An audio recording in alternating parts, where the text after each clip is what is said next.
नमस्कार, स्वागत है आपका इंडिया न्यूज पर और मैं हूं आपके साथ स्वाति सिंह। इजराइल में फिलिस्तीन के आतंकी संगठन हमास के हमले से 700 से ज्यादा लोगों की मौत हो चुकी है। पिछले 3 दिनों में क्या कुछ नहीं हुआ।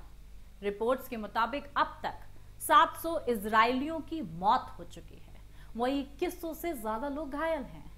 इजराइल की तरफ से गाजा में हुई एयर स्ट्राइक से 436 फिलिस्तीनी मारे जा चुके हैं, 2000 से ज्यादा घायल हैं। इजराइल में हुए धमाके में 500 साल पुरानी दर्दनाक यादें ताजा कर दी हैं। यूम किप्पूर के युद्ध में भी कुछ इसी तरह के हालात थे।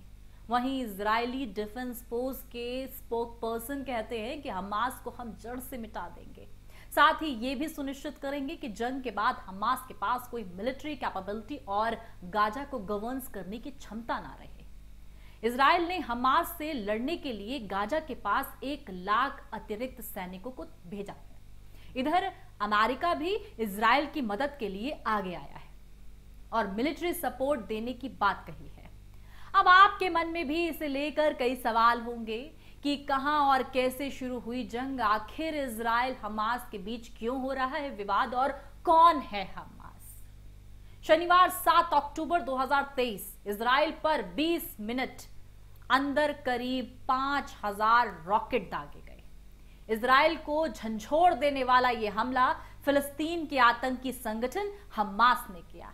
ठीक योम किप्पूर युद्ध के 50 साल 1 दिन बाद यह हमला उसी दर्ज पर किया गया। 1973 में भी इजराइल को अरब अटैक ने सरप्राइज किया था।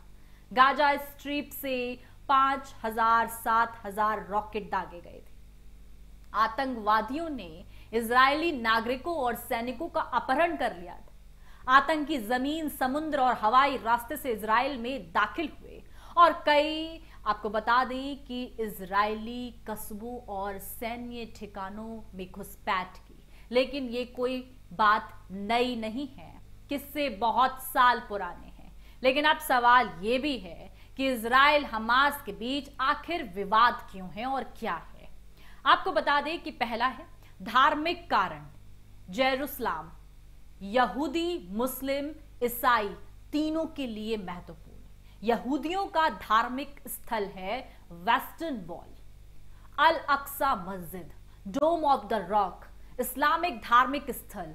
ईसाइयों के मुताबिक आपको बता दें कि क्रूसिफिकेशन, रेसुकुलेशन और लस्ट सपर जेरूसलम में हुआ था। वहीं क्षेत्रीय कारण भी एक वजह है। वेस्ट बैंक गाजा पट्टी के हक पर इजराइल और फिलिस्तीनी के बीच विवाद है। इधर फिलिस्तीन जेरूसलम के हक के साथ पूर्ण स्वतंत्रता चाहता है, उधर Hamas Sunni Islamist militant group मकसद इजराइल का खात्मा, फिलिस्तीन को स्वतंत्र इस्लामिक स्टेट बनाना। अब सवाल है, ये विवाद नया नहीं है तो कितना पुराना है, कब से है। 1947 से ही ये आग सुलग रही है। 1947 संयुक्त राष्ट्र के फैसले से इजराइल स्थापित हुआ। द्वितीय विश्व युद्ध में नाजियों की हार हुई, तब इजराइल की मांग उठी और इजराइल बन गया। स्वतंत्रता की लड़ाई, ये लड़ाई 1947 से 1949 तक चली, जिसमें इजराइल के खिलाफ 8 देश खड़े थे। इधर 2012 operation pillar of defence, Gaza की तरफ से तेल अवीव के पहुंचने वाले लॉन्ग रेंज रॉकेट से हमला किया गया।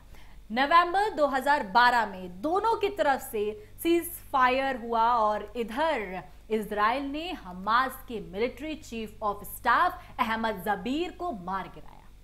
इसके बाद अगले 8 दिनों तक दोनों के बीच तनाव चला। आपको बता दें 2014 ऑपरेशन प्रोटेक्टिव एज, 3 इजरायली युवकों के अपहरण और हत्या से तनाव बढ़ गया। हमास की तरफ से लगातार रॉकेटों से हमला हुआ। अगस्त के अंत में दोनों पक्षों में आपको बता दें सीज फायर हुआ।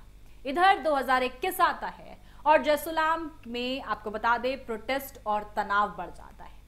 जेरूसलम के प्रोटेस्ट और तनाव के बाद 11 दिनों तक इजराइल और फिलिस्तीन के बीच युद्ध जैसी स्थिति रही। यह लड़ाई 2021 में लड़ी गई, जिसमें इजराइल के खिलाफ फिलिस्तीन हमास ने हमला किया। इजराइल फिलिस्तीन संकट की अगर बात की जाए तो साल 2023 के 7 अक्टूबर को हमास के हमले के बाद एक बार फिर युद्ध शुरू हुआ है और अब इजराइल ने साफ किया है कि इस बार हमास का नाम और निशान मिटा देंगे। अब सबसे इंपॉर्टेंट सवाल यही है कि आखिरकार हमास कौन है। हमास फिलिस्तीनी आतंकी संगठन है। 1987 में हमास संगठन आया था और 1993 से 2005 तक इजराइल पर कई आत्मघाती हमले किए गए। 2006 में हमास ने गाजा में साफ तौर पर देखा गया कि किस तरीके से तख्त पलट दिया और 2007 से गाजा में संभाल रहा शासन साफ तौर पर हमास को ईरान से पैसा और हथियार मिलता रहा। वेस्ट बैंक और गाजा पट्टी का प्रमुख राजनीतिक दल राजनीतिक विचारों में उग्रता और हिंसा यूएस, ईयू और यूके ने घोषित किया आतंकी संगठन। ऐसे में ये साफ तौर पर वॉर कितनी आगे जाती है, कितनों की जान ले जाती है और कितना खूनी खेल चलता है। तमाम अपडेट के लिए आप हमारे साथ बने रहें और देखते रहें इंडिया न्यूज़। धन्यवाद।